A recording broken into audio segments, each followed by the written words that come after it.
when this next speaker comes through the doors on the floor of the assembly. This lady, ladies and gentlemen, was the first person ever in the history of speakers in California to have her microphone shut off on the floor of the assembly. You know why? Because she speaks truth to power. She represents us in everything that's right. Ladies and gentlemen, my wonderful friend, I love her so much. God bless you, Shannon Grove. Ladies and gentlemen, Assemblywoman Shannon Grove.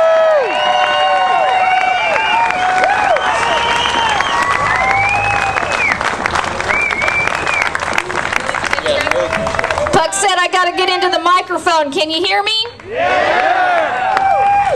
So I'll give you a little update on Sacramento. You know they're passing ammunition bills, gun control bills. You got a list of them, right? They think that the tragedies that took place across our nation with Sandy Hook and other universities and schools is because of certain things. Number one, they think because guns are evil. Not the person, but the weapon. Then they turn around and they say, they have discussions like, it's a gun-free zone. Maybe the signs aren't big enough. We need bigger gun-free zone signs. Like it's a vision problem. Those are the things that we deal with in Sacramento. We also deal with legislation trying to make you register your ammunition or have face-to-face contact with ammunition and no longer be able to purchase ammunition online. They brought the Department of Justice into the building the other day and had these firearms on display. And most every firearm that was there was a compatible firearm that was exactly the same, only one was legal and one was not. Take a .223, for instance, with a plain wood stock that your grandfather used to hunt with or you hunt with. Turn it black, add a flash suppressor to it, same kill capacity, but one's illegal and one is not. So we try to talk some common sense into people, and we're trying to educate people. And you have, good luck. And then, you know, you got to stand up and do the things that you guys are doing today. And I want to thank Puck and his wife, and especially Gene at the Bear for having this take place today. Give them a big round of applause. It is a privilege and an honor to represent Kern County. When Assemblymember Donnelly drove up here, he goes, "Oh my God, this could never happen where I live." And I said, well, you know what? Because what Texas is to the nation, Kern County is to the state of California.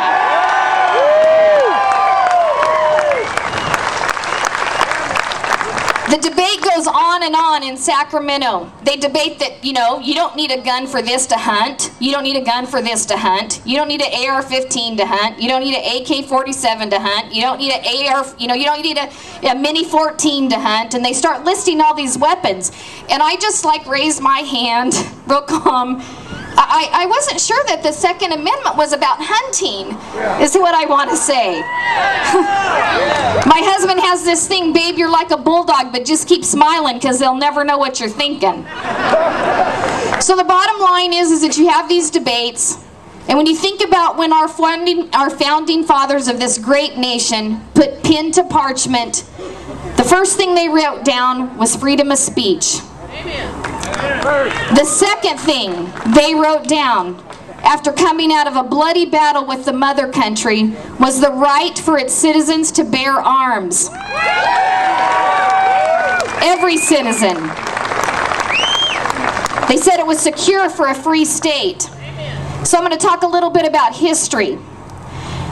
In World War II, when Japan came and invaded the United States of America and bombed Pearl Harbor, it stopped there. A lot of history people would say it stopped there because they were afraid of the United States government, the United States military. They were afraid, let me tell you, that if they came to the borders of California, there would be a gun behind every blade of grass. Because the citizens of California are protected under the Second Amendment.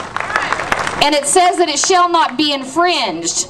So the Japanese knew they wouldn't just face our military, God love our military, but they would face every United States citizen that exercised their right to defend themselves. There's limits on ammunition up in the Capitol. And when you have the arguments of limiting ammunition, being a former military person and not serving in combat, but being trained to serve in combat, when you are in a gunfight, you never have enough ammunition. You take that lady from Georgia. Everybody remember that 911 call that came in? That lady crawled in a crawl space with her kids, and she was on the phone with her husband, and he says, "Do what I trained you to do. Shoot him." So she put 6 rounds, unloaded 6 rounds, 5 of them connected. The guy got out of the crawl space, got in his car, drove to the hospital, and I have one question. That's all she had in the gun. I bet she pulled the trigger till it quit making noise. What if there was a second guy? Now I'm going to speak just for a second to the women, and then I'm going to get back to my history lesson. And no offense, men, but you can take a 110-pound woman and give her a Glock 40 caliber and a belly band, and she is on equal footing with any man that tries to assault her.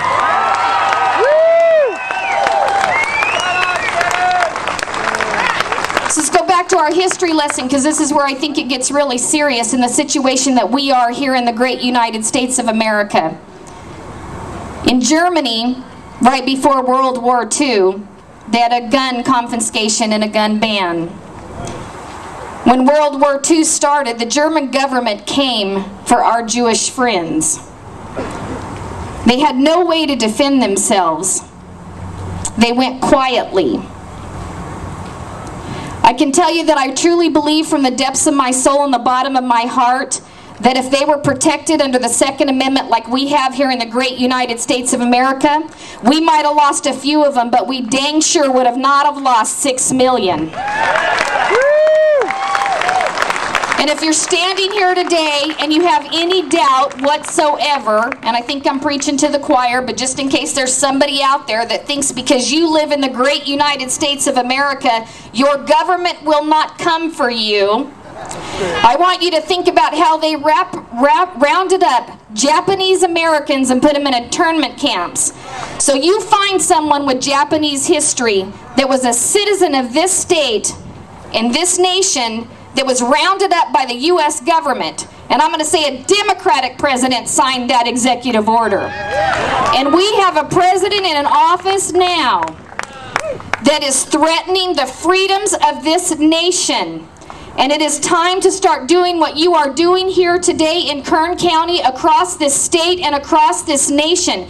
Peacefully, lovingly, and caringly standing and defending your rights to your freedoms, not only for the Second Amendment, but for every amendment offered under the Constitution and given to us by God the Creator.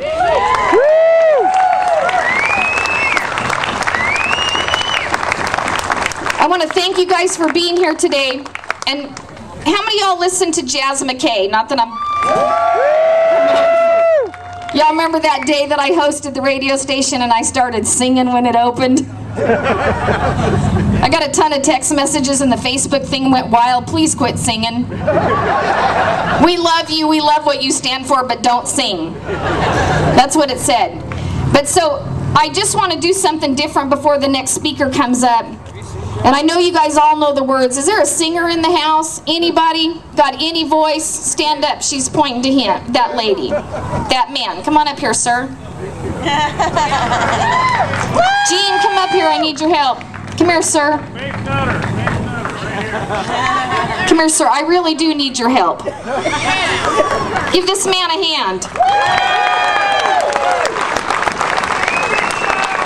You know, and I want you to know that in my job we'll do what we're going to do in just a few seconds with this gentleman, but in my job I also have the opportunity with working with law enforcement. Contrary to what people think, all law enforcement is not against us carrying weapons.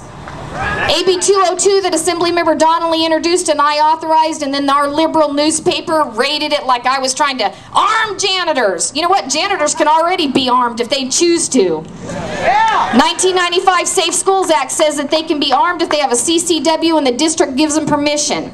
All our bill says is that we would provide you with anonymity. So when you guys see things like that come out in the our newspaper, write letters in response and defend us. because we need that. Yeah. So I'm going to finish up here, but I'm going to finish up and I want everybody to uncover. And this gentleman is going to lead us in singing a song. Everybody stand, because we are going to sing God Bless America to this great United States of America.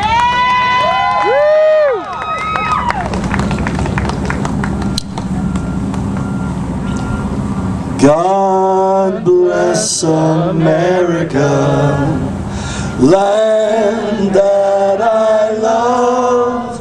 Stand beside her and guide her through the night with the light from above. From the mountains to the prairies, to the oceans white with foam. God bless America, my home, sweet home. God bless America, my home, sweet home.